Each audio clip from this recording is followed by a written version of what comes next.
এখন আমরা যে অপারেশনটা দেখব সেটা হচ্ছে একটা রিভার্স লিস্ট ক্রিয়েট করা। আমাকে একটা লিস্ট দেওয়া থাকবে, ওই লিস্টে যে এলিমেন্ট গুলা থাকবে সেই এলিমেন্ট গুলাকে আমি রিভার্স অর্ডারে আমার নতুন লিস্টের মধ্যে রাখবো। রিভার্সিং এ লিস্ট আমরা আসলে দুইভাবে করতে পারি। একটা হচ্ছে নতুন করে আমি ক্রিয়েট করলাম, নতুন করে যদি ক্রিয়েট করি ওই রিভার্স প্রসেসটাকে বলা হয় আউটপ্লেস ফাংশন। আর আমি যদি সেম লিস্টের মধ্যেই জাস্ট কানেকশনস গুলো চেঞ্জ করি তাহলে ওইটাকে বলা হয় ইন প্লেস ফাংশন। সো আমরা এখন যে ফাংশনটা দেখব সেটা হচ্ছে আউটপ্লেস। লেটার অন আমরা হচ্ছে ইন প্লেসটাও দেখব। সো দেখি আমরা কিভাবে আউটপ্লেসটা করতে পারি। এই ফাংশনটা হচ্ছে একটা নোড রিটার্ন করবে। এই নোড রিটার্নটা হবে the head reference of the new list, আর ইনপুট হিসেবে সে হচ্ছে একটা লিস্টের হেড নিচ্ছে। সো এখানে যদি এই স্যাম্পল লিস্টটা থাকে, আমরা যে নতুন লিস্টটা ক্রিয়েট করতে চাচ্ছি সেটা হবে অনেকটা এইরকম। কুমিল্লাতে যে অবজেক্টটা ছিল, ওই অবজেক্টের যে ভ্যালুটা ছিল সেটা হচ্ছে আমার নতুন লিস্টের ফার্স্ট এলিমেন্টের মধ্যে বসবে। But addresses are different. আমরা আগে যেখানে অবজেক্টগুলো ছিল ঢাকা, খুলনা, সিলেট আর কুমিল্লা, নতুন লিস্টের মধ্যে নতুন অবজেক্টস হবে। তো আমরা আগে অ্যাডভান্স ম্যানিপুলেশনের যে কনসেপ্টগুলো দেখছিলাম, কপি লিস্ট ক্রিয়েট করা, এখানেও সেম কাজই করতে হবে। জাস্ট আমার যখন কানেকশনটা করব, কানেকশনটা 10 এর সাথে যেমন 20 কে কানেক্ট করতেছিলাম কপি করার জন্য, ইনস্টেড অফ দ্যাট আমি যেটা করব 20 কে 10 এর সাথে কানেক্ট করব। তার মানে হচ্ছে 20 এর পরে হচ্ছে 10 বসবে। ইন দ্যাট অর্ডার আমি হচ্ছে লিস্টটাকে রিভার্স করতে থাকবো। সো আমরা একটু দেখি কিভাবে করা যায়। আরেকটা জিনিস আমরা যদি খেয়াল করি সেটা হচ্ছে এইখানে লিস্টটা আসলে রিভার্স যেহেতু হচ্ছে, আমার হেডটা কিন্তু এক জায়গায় ধরে রাখতে হচ্ছে না, হেডটাকেই কিন্তু আমি ইটারেটর হিসাবে ইউজ করতে পারি। সো আমার এক্সট্রা কোনো ইটারেটর এখানে লাগবে না। সো শুধু কপি হেডই আমার এনাফ হবে to build this reverse list. So এখানেও আগের মতো কপি লিস্টের মতো আমি হচ্ছে নতুন নোড বানাচ্ছি প্রতিটা এলিমেন্ট নিয়ে। এখানে জাস্ট ডিফারেন্ট হবে কানেকশনটা আমি কিভাবে দিতেছি। সিমিলার ওয়েতে এখানেও আমার দুইটা কেস হ্যান্ডেল করতে হবে, যেটা হচ্ছে যদি আমার হেডটা নাল হয়ে থাকে, ইন দ্যাট কেস আমাকে হেড অ্যাসাইন করতে হবে। আর না হলে হচ্ছে আমি কিভাবে কানেক্ট করব, আগে আমি কানেক্ট করতেছিলাম যে copy tail dot next equals to new node, but এখন আমি যেটা করতেছি সেটা হচ্ছে new node dot next equals to copy head. তার মানে হচ্ছে আমি আগে যদি 10 কে 20 এর সাথে কানেক্ট করে থাকতাম, এখন আমি যেটা করতেছি 20 কে 10 এর সাথে কানেক্ট করতেছি। So the process is the same for the rest. 30 এর সাথে এখন 20 এর কানেকশন হবে, অ্যান্ড 40 এর সাথে 30 এর কানেকশন হবে। সো হোল জিনিসটাই রিভার্স হয়ে যাচ্ছে। অ্যান্ড লাস্টলি এই ফাংশনের যে রিকোয়ারমেন্ট সেটা হচ্ছে একটা রিটার্ন করা। সেটা হচ্ছে কি, আমি নতুন যে ক্রিয়েটেড লিস্ট আছে ওর হেডের রেফারেন্সটা পাস করব। ওকে, সো আমরা একটু আগে দেখে আসলাম যে আউটপ্লেস রিভার্সিং কিভাবে করে। এখন আমরা যে ফাংশনটা দেখব সেটা হচ্ছে ইনপ্লেস রিভার্সিং। ফার্স্টে আমরা একটু সিমুলেশনটা দেখি যে কিভাবে এটা করা যায়। সো লেটস সে আমার এই লিস্টটাই আছে, আমি নতুন কোনো অবজেক্ট ক্রিয়েট করতে পারবো না।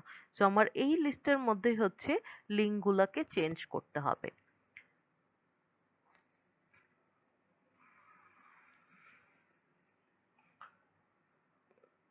সো আমি যেটা ইউজ করতেছি সেটা হচ্ছে একটা নিউ হেড, যেটা হচ্ছে আমার লিস্টটা কোথা থেকে শুরু হওয়া উচিত সেটার জন্য রেফারেন্স রাখতেছি। এন হচ্ছে আমার লিস্টের ইটারেটরটা, যেটা প্রতিবার চেঞ্জ হতে থাকবে। আর আমার হচ্ছে যে লিস্টের অ্যাকচুয়াল যে হেডটা ছিল, কারেন্ট হেড যেটা, সেই রেফারেন্সটা আছে। সো আমি শুরু করতেছি এন হেড থেকে আর নিউ হেড নাল থেকে। এইখানে যখন আমি ইনপ্লেস রিভার্সিং করব তখন আমাকে এই লিঙ্কগুলো চেঞ্জ করতে হবে। লিঙ্কগুলো এমনভাবে চেঞ্জ করতে হবে যে 10 এখন 20 কে পয়েন্ট করতেছে, এটা না করে যেটা করবে যে 20 10 কে পয়েন্ট করবে। সো আমি এই কানেকশনটা চেঞ্জ করার জন্য যেটা করব সেটা হচ্ছে রেস্ট যে লিস্টটা থাকবে, বাকি যে লিস্টটা থাকবে, যখনই লিঙ্ক একটা আমি ডিলিট করব তার আগে ওই লিস্টটাকে সেভ করব, যেটার জন্য আমি হচ্ছে একটা নতুন ভ্যারিয়েবল ইউজ করতেছি, সেটা হচ্ছে next node. Next node always হবে এন যে নোডটা আছে তার পরের নোডটা। সো নেক্সট নোড হচ্ছে আমার 20 কে রেফার করতেছে। সো আমার বেসিক্যালি কাজ হচ্ছে কি, আমি একটা করে লিঙ্ক ক্রস করতেছি, যেহেতু আমার লিস্টের বাকি যে এলিমেন্ট গুলো ওই লিঙ্ক দিয়ে কানেক্টেড ছিল সেগুলো যেন লস না হয়, আমি একটা টেম্পোরারি ভ্যারিয়েবল নেক্সট নোড নামে যে ভ্যারিয়েবলটা ক্রিয়েট করছি ওখানে অ্যাড্রেসটা সেভ করে রাখতেছি। সো ফার্স্ট স্টেপ হচ্ছে n যেটা ছিল সেই n ডট নেক্সট হচ্ছে আমার নতুন যে হেডটা হবে তাকে পয়েন্ট করবে। সো আমার n ডট নেক্সট হচ্ছে নতুন হেডকে পয়েন্ট করতেছে। নতুন হেড যেটা, নিউ হেড যেটা, সেটা হচ্ছে নালে পয়েন্ট ছিল। সো আলটিমেটলি 10 হচ্ছে নালকে পয়েন্ট করতেছে, আর নিউ হেডটাকে আপডেট করে আমি 10 এ পয়েন্ট করে দিলাম, কারণ আমার নতুন এলিমেন্ট চলে আসছে, তো আমার হেড অলরেডি এটা হয়ে গেছে। এখন নেক্সট স্টেপ যেটা করব, 20 যেটা ছিল নেক্সট নোডে ধরা সেটাকে আমি n দিয়ে আপডেট করে দিলাম। সো n হচ্ছে এখন আমার যে লিস্টটা ডিসকানেক্ট হয়ে গেছে ওইটার স্টার্টিং পয়েন্টে চলে গেল। সিমিলারলি আমি নেক্সট নোডকে আপডেট করে দিব। দ্য নেক্সট স্টেপস কি হবে, যে n এর যে লিঙ্কটা আছে, মানে 20 যে 30 কে পয়েন্ট করতেছিল এই লিঙ্কটা ক্রস করা। সো 20 এখন কাকে পয়েন্ট করবে, 10 কে। 10 এর অ্যাড্রেস আমি কোথায় সেভ করে রাখছি, নিউ হেডের কাছে। সো বেসিক্যালি আমি যেটা করব সেটা হচ্ছে n ডট নেক্সট হচ্ছে নিউ হেডের অ্যাড্রেসটাকে পয়েন্ট করবে। এটা করার পরে এখন আমার হেড কে হওয়া উচিত, 10 না 20? 20, রাইট? সো নিউ হেডের অ্যাড্রেসটা আমি আপডেট করে দিব। সো বেসিক্যালি নিউ হেড যেটা করতেছে সেটা হচ্ছে আমার প্রতিবার যে এলিমেন্টটা ইনসার্ট করতেছি ওটার সাথে কানেকশন করতেছে আগের নোডটাকে, অ্যান্ড ওইটা রিপ্লেস হয়ে নতুন নোডের কাছে চলে যাচ্ছে। সিমিলারলি আমি 30-র জন্য করব, নেক্সট নোড যেখানে ছিল n আপডেট হয়ে ওখানে চলে যাবে, নেক্সট নোড আবার আপডেট হয়ে গেল তারপরের নোডে, তারপরে same process n dot next equals to new head, 30 এখন 20 কে পয়েন্ট করবে আর নিউ হেড আপডেট হয়ে যাবে 30। নেক্সট নোড যেখানে ছিল n আপডেট হয়ে ওখানে চলে যাচ্ছে 40 এখন, আর নেক্সট নোড হচ্ছে নাল হয়ে যাচ্ছে, অ্যান্ড 40 হচ্ছে 30 কে পয়েন্ট করতেছে, নিউ হেড 40 কে পয়েন্ট করতেছে, আর n আপডেট হয়ে গেছে নাল। আমাদের যে ইটারেশন প্রসেস এখানে স্টপ হয়ে যাবে, আর আমার হোল লিঙ্ক লিস্টের লিঙ্কগুলো আমি এভাবে রিভার্স করতে পারি। So let's take a look to the code now. So কোডের ক্ষেত্রে আমি সেম জিনিসটাই করছি, আমার জাস্ট একটা নিউ হেড ছিল, একটা n ভ্যারিয়েবল ছিল যেটা হচ্ছে লিস্টের ইটারেটর, যে পর্যন্ত সে নাল না হচ্ছে এটা কাজ করতে থাকবে। নেক্সট নোট আমি একটা ভ্যারিয়েবল রেখে নিছি, সেটা হচ্ছে অলওয়েজ n এর যে নেক্সট ভ্যালুটা ছিল সেটাকে রাখবে, যাতে আমার লিস্ট ডিসকানেক্ট না হয়। তারপরে প্রতিবার হচ্ছে আমি n যেখানে থাকবে তার নেক্সট হচ্ছে নিউ হেডকে কানেক্ট করব, আর নিউ হেডকে আপডেট করে দিব টু n। আর তারপরে ইটারেশনের জন্য n আবার আপডেট হওয়া লাগবে, যেই লিস্টটা ডিসকানেক্ট হয়ে গেছে ওর স্টার্টিং পয়েন্টটা নেক্সট নোড থেকে আবার n এ সেভ করে দিলাম। এটা কন্টিনিউ হবে যে পর্যন্ত নাল না হচ্ছে।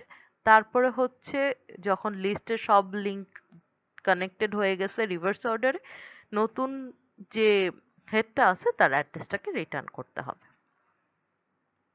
So the steps are same, যেটা আমি প্রিভিয়াসলি দেখালাম।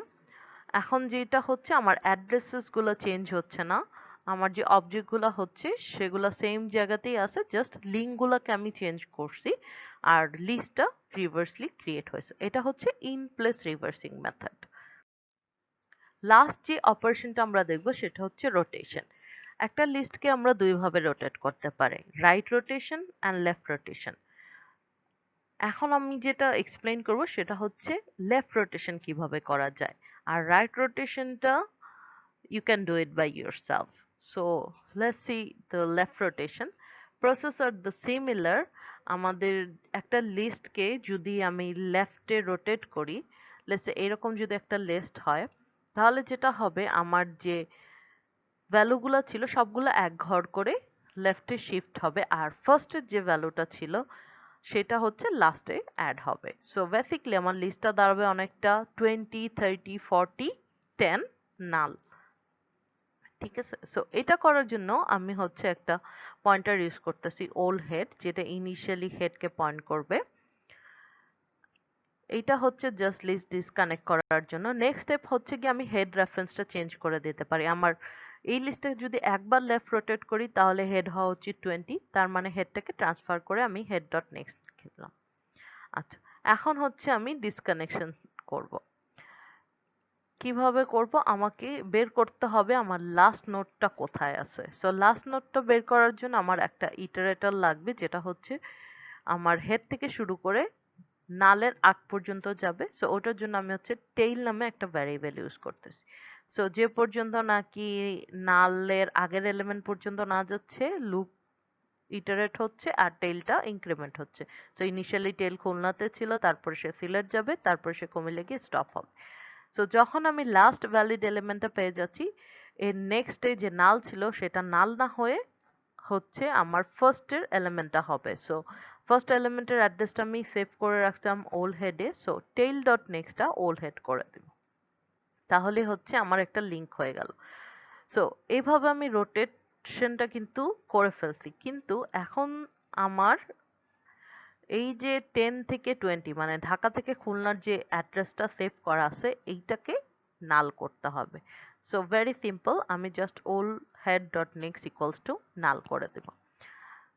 ডান। সো আমার লিস্ট রোটেট হয়ে গেল 20, 30, 40, 10। এখানে আমার নতুন কোনো অবজেক্ট ক্রিয়েট করা লাগে নাই। I have just change the link. ঠিক আছে, লেফট রোটেশন যেভাবে করলাম সিমিলার ওয়েতে আমরা হচ্ছে রাইট রোটেশন করতে পারি। রাইট রোটেশনের ক্ষেত্রে যেটা হবে, আমার যে লাস্টের যে এলিমেন্টটা থাকবে মানে টেইল যেটা, সেটা হচ্ছে ফার্স্টে বসবে। সো আমাকে খুঁজে বের করতে হবে 40 কোথায় আছে। এই এক্সাম্পলে যদি আমি করতাম 40 পরে হচ্ছে 10, 20 and 30 বসাতে হবে। সিমিলার অ্যাপ্রোচ, আমাকে জাস্ট লিঙ্কগুলো চেঞ্জ করতে হবে। সো রোটেশন লেফট করার পরে যে লাস্ট স্টেপটা থাকবে এটা হচ্ছে এই ফাংশনটা একটা রিটার্ন নেয়, সেটা হচ্ছে আমার যে নতুন হেডটা আমি অ্যাসাইন করছি সেটাকে রিটার্ন করতে হবে। So return head. Thank you.